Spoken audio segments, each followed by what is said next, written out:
Hello, my name's Damon Robb. I am the flute tutor and one of the conductors in the wind band on the Wessex Band Summer School. We're here in Dorset all this week with just some fantastic music playing and music making. Now, I've been asked to talk to you a little bit about sight reading, and I know sight reading is one of those sort of scary things if you can't do it, and everybody feels very, very big around themselves if they can do it.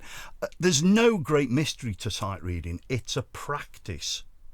You practice sight reading. Now, I've got 5 tips for you, some very obvious ones, some hopefully not so obvious, but if you stay with me through to the end of this video, I will throw in for free an extra bonus. The first one, obvious, time signature. Check your time signatures.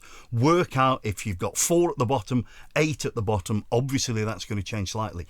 If you're doing anything in 8, if it's in compound time, count the quaver beats. Don't try and do it in the dotted crotchet beats that we sometimes end up in 6/8, 12/8, whatever 8. Count the quaver beats, which obviously means then that everything that you're playing is twice as long. So crotchets obviously have got 2 quavers in them.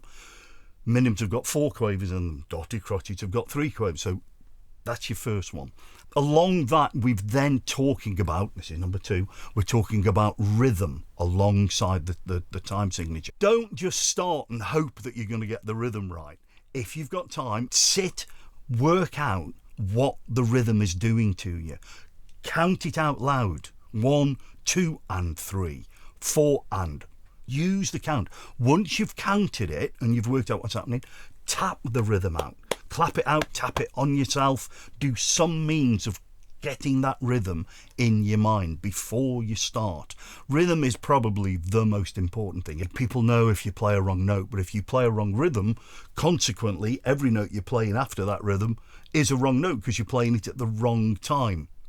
Think about the rhythm. Really make sure you've got that sorted. Number 4, key signatures. And again, I know it sounds obvious, but you must lock the key signature in. Get it into your head. If it says playing 2 sharps, play in 2 sharps. The key signature notes are the most horrible notes to play wrong because that means that you're unsettling. You've got no structure to what's going on. You're not planting yourself in a key. So once you've seen the sharps and the flats, you must stick with them. Number 5, quite a difficult one to achieve this, but with practice you will, and it's reading ahead. Without reading ahead, you are not ever going to conquer sight reading. You need to develop the peripheral vision. Doesn't have to be much, doesn't have to be far, but don't be staring at the note you're playing. Make your eye move 1 note on, 2 notes on, 3 notes on. Take the whole bar in one view. Don't concentrate on one. If you're on a minim or a dotted, you don't need to be staring at a minim. You've got 2 beats to count. So while you're playing that one long note, look ahead. See what's coming up next.